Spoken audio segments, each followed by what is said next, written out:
Bonjour à tous et bienvenue dans Smart Patrimoine. Smart Patrimoine, l'émission qui vous accompagne dans la gestion de vos finances personnelles et qui décrypte également avec vous les actualités et les enjeux du secteur de la gestion de patrimoine. Une émission que vous pouvez retrouver tous les jours sur Bismart. Et au sommaire de cette édition, nous commencerons avec notre rendez-vous immobilier, les clés de l'IMO. Et en l'occurrence, nous ferons un point juridique. Nous reviendrons sur une proposition de loi adoptée à l'Assemblée nationale le 2 décembre dernier, qui propose de durcir les sanctions en cas de squat d'un logement. Nous reviendrons sur les propositions de cette loi, mais aussi sur l'éventualité qui pourrait faire que ça accélérerait ou non des procédures. Autant de questions que nous poserons à Raphaël Richemont, avocat en droit de l'immobilier.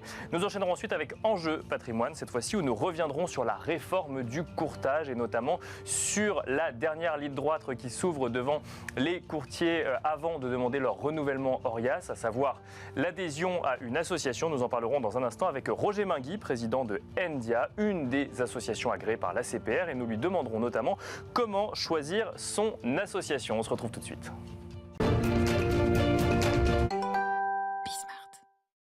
Et nous commençons tout de suite avec les clés de l'IMO, le rendez-vous dédié à l'immobilier de Smart Patrimoine. En l'occurrence, nous allons revenir sur un sujet réglementaire, un sujet juridique, à savoir une évolution potentielle de la loi en cas de squat d'un domicile. Nous reviendrons d'ailleurs peut-être sur la définition de domicile. Et pour cela, nous avons le plaisir de recevoir sur le plateau de Smart Patrimoine Raphaël Richemont, avocat en droit de l'immobilier. Bonjour Raphaël Richemont. Bonjour. Bienvenue sur le plateau de Smart Patrimoine. Je vais essayer de poser le contexte. Alors, il y a plusieurs lois sur le sujet. Si je reviens sur la dernière proposition en date, le 2 décembre 2022, donc ATT approuvé en première lecture à l'Assemblée nationale, une proposition de loi qui propose notamment de durcir les sanctions en cas de squat d'un logement ou de loyer impayé, donc avec un locataire qui resterait dans les locaux. Parmi les propositions, alors il y en a beaucoup, mais on peut quand même retenir que 3 ans de prison seraient proposés et 450 000 € d'amende pour les squatteurs, ce qui vient tripler finalement la peine actuelle qui est de 1 an et de 15 000 €. Et la proposition de loi propose aussi d'étendre la violation de domicile au logement non meublé, ce qui n'était pas le cas jusqu'à présent. Et puis on note également qu'un propriétaire d'un logement squatté n'aura plus à entretenir le logement dont il est propriétaire, mais dont il n'a pas la jouissance. Est-ce que cette loi va dans le bon sens, Raphaël Richemont? Est-ce qu'on criminalise un petit peu plus les squatteurs? D'ailleurs, si je ne dis pas de bêtises, on fait en sorte que les peines contre les squatteurs soient égales aux peines contre les propriétaires qui font justice eux-mêmes. Est-ce que ça va dans le bon sens? Alors, effectivement, c'est une loi qui, pour moi, a surtout une valeur symbolique. C'est-à-dire que l'opinion publique avait du mal à comprendre qu'un squatteur risque moins, d'un point de vue de sanction pénale, qu'un propriétaire qui se fait justice lui-même et qui expulse du local dont il est propriétaire un occupant sans droit ni titre. Et par conséquent, c'est pour moi une sorte, si vous voulez, d'effet d'annonce symbolique. C'est-à-dire qu'on dit, on va mettre sur le même plan les sanctions de tout le monde. Mais pour moi, ça ne changera absolument rien à la durée des procédures, et tout simplement parce que c'est le juge civil et non pas le juge pénal qui prononce en France des expulsions, qui a la compétence exclusive pour le faire. Et alors, peut-être que ça aura un effet dissuasif, et peut-être que dans certains cas, ça permettra effectivement d'éviter des cas de squat. Mais en réalité, souvent, ce qu'on peut constater, c'est que ce sont des gens qui se placent en marge de la société et qui n'ont pas forcément peur de sanctions pénales, et puis sanctions pénales qui sont aussi, parfois il faut le dire, pas souvent appliquées. Donc pour moi, il n'y aura aucun effet pratique sur la durée des procédures. Ça veut dire que les sanctions plus fortes ne sont pas suffisantes pour faire peur. Pour vous, le sujet, il est ailleurs, il est sur la durée des procédures pour récupérer un logement quand on est propriétaire. Exactement, parce qu'il faut aller voir le juge civil. Alors en dehors des cas de pur squat, c'est-à-dire lorsqu'un occupant est entré dans les lieux par effraction, effectivement, il y a une procédure qui est l'article 38 de la loi Dalo qui permet d'aller saisir directement le préfet. Lorsque vous n'êtes pas dans ces cas-là... Il doit répondre sous 48 heures, le préfet. Il doit répondre sous 48 heures. Mais lorsque vous n'êtes pas dans ces cas-là, parce qu'il n'y a pas eu de voie de fait, il n'y a pas eu d'entrée dans les lieux par effraction, ou qu'elle n'est pas constatable, démontrable, vous êtes, et c'est je dois dire 80 ou 90% des dossiers que je traite en réalité. Donc c'est pour ça que la notion de squatter est un peu un fantasme. C'est que souvent on est dans des cas où il n'y a pas eu d'entrée dans les lieux par effraction, parce que par exemple c'est un locataire qui se maintient dans les lieux en dépit de l'expiration du bail ou de la délivrance d'un congé, ou un locataire qui se maintient dans les lieux en dépit de la résiliation du bail pour impayé de loyer, ou quelqu'un à qui on a prêté les clés d'un logement et qui refuse de partir. Donc il y a plein de cas où on n'est pas dans la voie de fait, on n'est pas dans le pur squat, et on est dans cette zone un peu grise où il n'y a pas eu d'entrée dans les lieux de façon illicite, mais il y a un maintien illicite. D'accord, donc il y a eu une entrée avec accord du propriétaire, mais le propriétaire voudrait le ou la voir. Voilà, où il y a eu une escroquerie au bail, c'est-à-dire quelqu'un s'est fait passer pour le véritable propriétaire et a donné les clés à quelqu'un qui n'est pas forcément de mauvaise foi. Donc tous ces cas-là, il faut aller saisir le juge. Et c'est là, j'en reviens à ce qu'on disait il y a un instant, c'est-à-dire que pour aller saisir le juge, c'est le juge civil. Donc qu'on criminalise le squatter, ça ne changera rien au fait qu'il faut obtenir une date d'audience devant un juge civil. D'accord. Et malheureusement, dans de très nombreuses juridictions, il faut parfois 6 mois, voire parfois même 1 an d'attente pour avoir une première date d'audience. Donc le problème pour moi, c'est pas tant le droit tel qu'il existe protège la propriété. Et alors il y a des améliorations et il y a quelques petites choses qui dans la loi permettent d'améliorer le système existant. Je n'en disconviens pas. Mais ce qui pour moi est le plus important, c'est l'accès au juge et le fait d'avoir des dates d'audience rapides et des renvois aussi rapides. Parce que quand il faut 1 an d'attente pour avoir une date d'audience et que la procédure dure elle-même 1 an et demi, et qu'ensuite il faut attendre encore 6 mois, 1 an et demi l'accord de la préfecture pour l'expulsion, bout à bout on a 4 ans. D'accord. Clairement il y a un déséquilibre, parce que clairement aujourd'hui ce qu'il faut, la loi elle doit mettre... Donc, 4 ans à partir du moment où on a décidé de saisir la justice. Exactement. D'accord. Exactement. Donc aujourd'hui, la loi, elle doit effectivement concilier deux, si vous voulez, deux principes, qui est le principe du droit au logement d'un côté et le principe du droit de propriété de l'autre. Et aujourd'hui, je pense que la durée extrêmement longue des procédures fait que le déséquilibre est clairement en défaveur des propriétaires aujourd'hui. Mais alors, c'est entendable pour un propriétaire que vous allez défendre, par exemple, que d'un coup d'un seul, son droit à la propriété soit égal au droit au logement de celui qui occupe illégalement les lieux? Alors là, par rapport aux sanctions, par rapport à la façon dont vit le propriétaire une procédure comme celle-là. C'est-à-dire que oui, c'est-à-dire que effectivement, oui, c'est difficilement entendable. Et les propriétaires ont du mal déjà ils ont du mal à comprendre que c'est pas chez eux. Non, ce n'est pas chez vous. Ça n'est plus chez vous. Ça n'est plus chez vous. D'accord. Voilà, si ça l'avait été, parce que parfois vous achetez un bien squatté et ça n'a jamais été chez vous. Bien sûr. Ouais. Mais ça n'est plus chez vous. Et ça, moi, j'utilise souvent cette analogie. Si quelqu'un vous doit de l'argent. Il vous doit de l'argent, c'est indéniable, d'accord? Mais vous n'allez pas aller l'agresser dans la rue pour lui prendre l'argent dans son portefeuille. C'est pareil, il faut saisir un juge en France pour obtenir une condamnation, pour que cette personne soit condamnée à vous restituer cet argent, ou à vous restituer des locaux. C'est pareil, c'est tout. En France, c'est un état de droit, et c'est vrai que les propriétaires ont parfois du mal à le comprendre, mais ce n'est plus chez vous, c'est le logement de cette personne, et il faut qu'un juge se prononce pour savoir si oui ou non on peut expulser cette personne. Voilà, tout simplement. Je reviens un petit peu sur les chiffres. Alors on a mentionné effectivement cette obligation du préfet de répondre sous 48 heures aux demandes d'évacuation, notamment quand on constate que sa résidence est squattée. Donc ça vient de la loi ASAP qui date de 2020. Ça, c'est dans les cas d'entrée par voie de fait, comme vous dites, donc où il y a eu effraction. Je lisais qu'il y avait 170 victimes de squatteurs qui ont réussi à récupérer leur logement. Finalement, quand on est dans le cas caricatural, c'est plus simple. C'est ça qu'il faut comprendre ? Exactement. C'est-à-dire que si vraiment le cas est caricatural, c'est votre résidence principale, elle est squattée et qu'il y a une effraction qui est manifeste, bien sûr, vous allez voir la police, vous déposez plainte, vous faites constater ça, vous saisissez le préfet et dans ce cas-là, effectivement, plus le cas est caricatural et simple, plus ce sera facile de mettre en œuvre cette procédure rapide qui permet de ne pas passer par le juge. Et alors, s'il faut passer par le juge et qu'on en est dans les écueils que vous nous mentionniez tout à l'heure, qu'est-ce qu'il faudrait faire, selon vous, par rapport à la loi qui est proposée actuellement, pour améliorer les procédures, raccourcir les procédures ou, en tout cas, permettre de rendre justice, tout simplement, et à celui qui a besoin d'un logement et à celui ou celle qui est propriétaire d'un logement?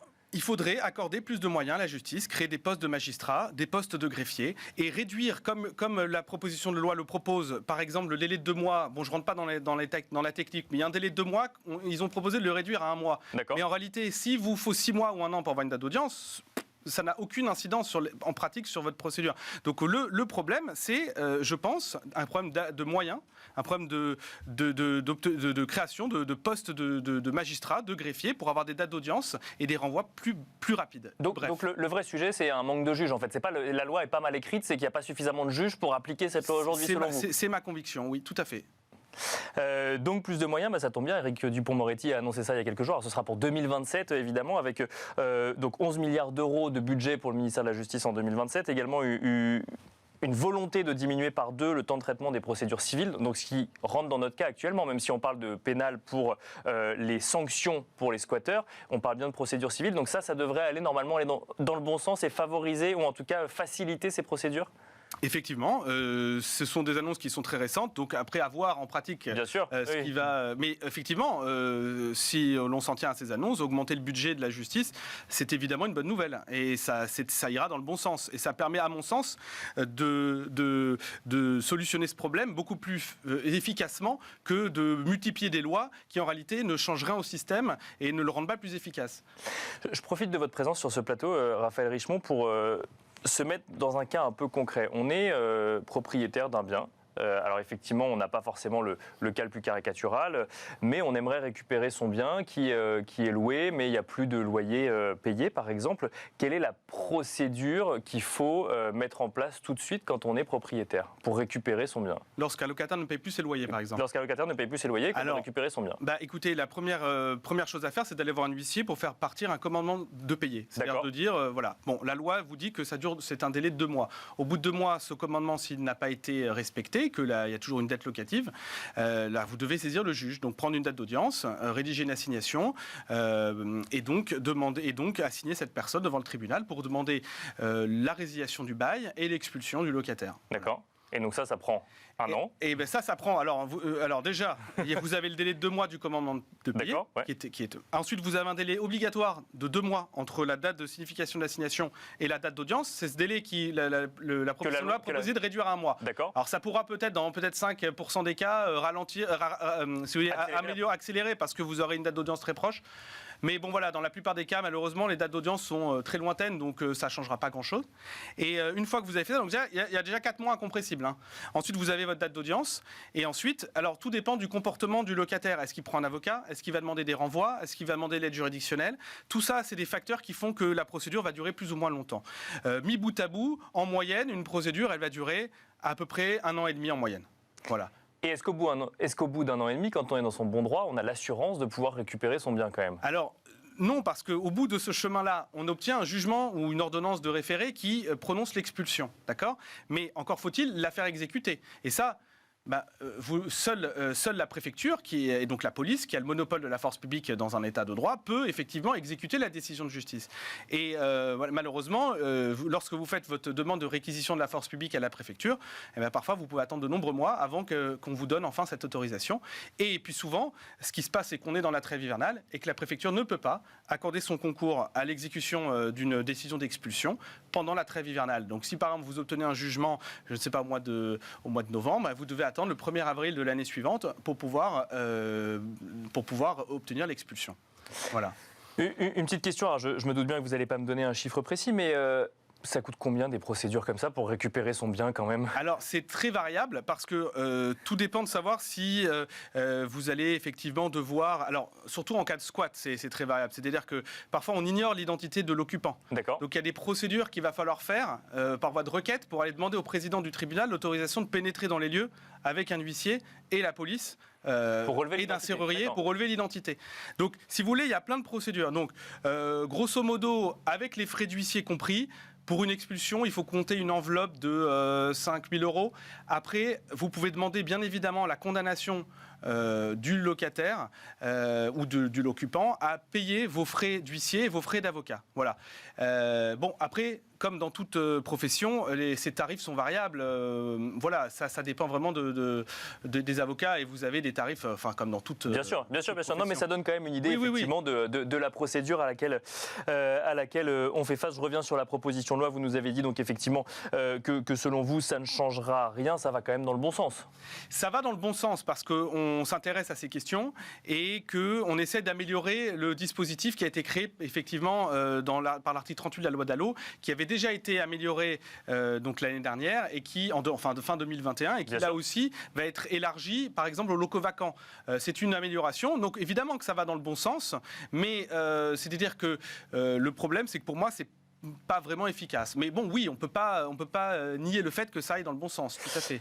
Merci beaucoup Raphaël Richemont d'être venu sur le plateau de Smart Patrimoine pour décrypter cette proposition de loi avec nous. Je rappelle que vous êtes avocat en droit de l'immobilier.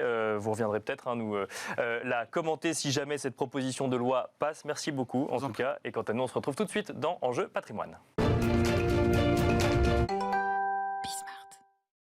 Et nous enchaînons à présent avec Enjeu Patrimoine. Nous allons revenir une fois encore sur ce plateau sur la réforme du courtage et sur l'obligation pour les courtiers d'adhérer à une association agréée par l'ACPR avant d'envisager obtenir un renouvellement ou un agrément ORIAS. Et pour en parler, nous avons le plaisir d'être en duplex avec Roger Mainguy, le président de Endia. Bonjour Roger Mainguy.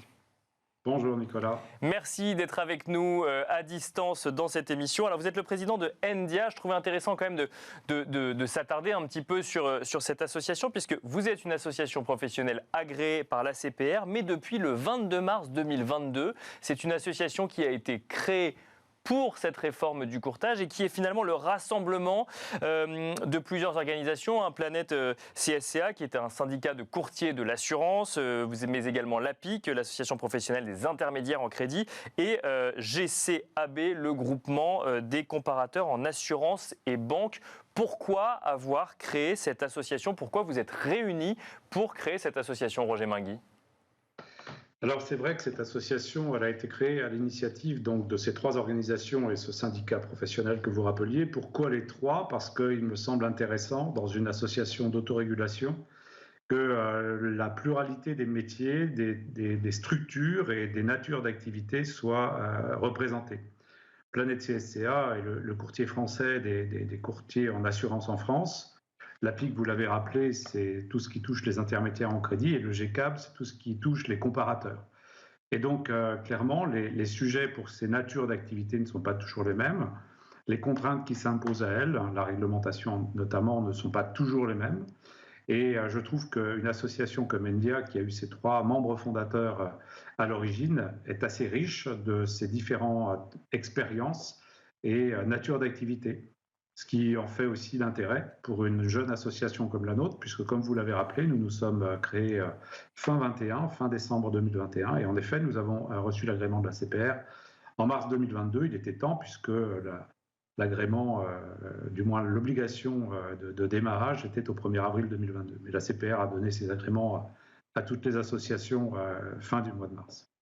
Est-ce que, puisque Endia est une association plus jeune, c'est plus compliqué pour répondre aux requêtes ou aux demandes de l'AMF vis-à-vis de l'ACPR, vis-à-vis de la réforme du courtage? Alors, pas particulièrement, parce que, d'une part, comme vous l'avez dit justement, que ce soit Planète, CSCA, l'APIC ou le GCAB, ce sont des organisations professionnelles qui, de toute manière, ont suivi, le déroulement de cette mise en place de la réforme, avec ses attendus, les raisons pour lesquelles cette réforme a vu le jour. Donc, ce n'est pas quelque chose qui est tombé comme un coup près le 1er avril 2022. Ces trois organismes travaillaient déjà depuis 2021 sur ce sujet. D'autre part, l'ADDA, la directive distribution en assurance, qui s'applique depuis 2019 et qui est d'ailleurs un des sujets repris dans la réforme du courtage, n'est pas nouveau en soi non plus. Ce qu'il est, en revanche, c'est la matérialisation finalement de cette mise en œuvre de la réforme sur les 6 principaux axes de conformité qu'elle contient. Donc, est-ce que c'est un handicap d'être jeune? J'ai envie de vous dire non, pas de ce point de vue-là. Est-ce que c'est un handicap de partir de zéro? Ça peut l'être si vous manquez de moyens et de recul, mais c'est aussi un avantage parce que vous n'en portez pas toujours l'historique. Et donc, ça peut donner plus d'agilité, me semble-t-il. Alors, pour les courtiers, Roger Mainguy, c'est la dernière ligne droite, pour le coup, en matière de réforme du courtage. Certains... en tout cas, avaient jusqu'à la fin de l'année 2022 pour pour adhérer à une association. Il se trouve que ceux qui étaient déjà en activité ont jusqu'au renouvellement ORIAS, de leur numéro ORIAS pour adhérer à une association. Aujourd'hui, on est début janvier. Est-ce que vous constatez qu'il y a encore beaucoup de courtiers qui se posent la question de savoir quelle association choisir ou qui sont en train de faire les démarches actuellement ? Alors, je ne sais pas si les courtiers qui n'ont pas encore adhéré à une de cette association ne l'ont pas fait parce qu'ils se posent la question de laquelle choisir. Je pense que nos amis courtiers et mandataires ont une petite caractéristique, c'est qu'ils attendent un peu la dernière vraiment échéance pour faire ce qu'il faut. Et certains avaient anticipé, d'ailleurs, on peut tous collectivement les remercier parce que ça nous permettait aussi de, comment dirais-je, rôder l'association, de rôder ses systèmes d'information. En revanche, il est vrai qu'aujourd'hui, il y a des courtiers, des mandataires qui adhèrent encore au moment où on parle, hein, qui adhèrent et qui vont adhérer probablement encore dans les 2 premiers mois de l'année 2023, parce que, en effet, ils vont constater que, ah oui, c'est vrai, j'ai oublié, si je n'ai pas adhéré à une association d'autorégulation, je ne peux pas aller vers l'ORIAS pour demander mon renouvellement. Et qui dit non-renouvellement à l'ORIAS dit ensuite blocage des commissions, enfin bref, tout ce que vous pouvez imaginer derrière. Donc oui, il y a des courtiers qui ont attendu et qui attendent encore un peu le dernier moment. Forcément, ça crée un peu de pagaille, ça crée un peu de bouchons. Et donc, nous avons quelques délais aujourd'hui au moment où je vous parle. Ceci étant, rien qui ne soit en capacité d'être résolu, je dirais, dans un temps serein par rapport aux obligations. Les courtiers doivent se mettre en règle d'ici la fin du mois de février et avoir leur de nouveau, je dirais, l'agrément ORIAS pour pouvoir continuer leurs activités. Donc moi, je ne serais pas surpris qu'au mois de janvier, c'est sûr, puisqu'on le constate en ce moment, mais même probablement encore courant février, nous aurons des adhésions de dernière minute, je pense. Alors justement, c'est une question qui vaut pour toutes les associations, mais c'est à vous que je la pose. Est-ce que c'est une crainte de voir trop de monde au dernier moment et peut-être un peu de bouchon, comme vous le disiez, sur le traitement des dossiers ? Oui, c'est une crainte. Et en même temps, quand on est une association qui se crée pour cette occasion, c'est aussi un peu un problème de riche. Si on a beaucoup de demandes d'adhésion, c'est plutôt bon signe. Donc voilà, il faut jongler avec les deux et c'est pas toujours facile. Ceci étant, moi je le prends plutôt comme un élément positif que comme un élément négatif. Et alors, Roger Mainguy, la question qu'il faut se poser, que certains courtiers se posent sûrement à l'heure actuelle, comment choisir son association ? Quels sont les critères quelles sont les questions qu'il faut se poser, sur quels critères il faut se baser ? D'abord, il faut que le courtier ou le mandataire s'interroge sur sa nature d'activité. Est-ce qu'il est mono-activité ou est-ce qu'il est sur plusieurs activités différemment? Est-ce qu'il a besoin d'avoir une association qui couvre à la fois l'assurance et, par exemple, le crédit ou les intermédiaires en opération de banque et services de paiement?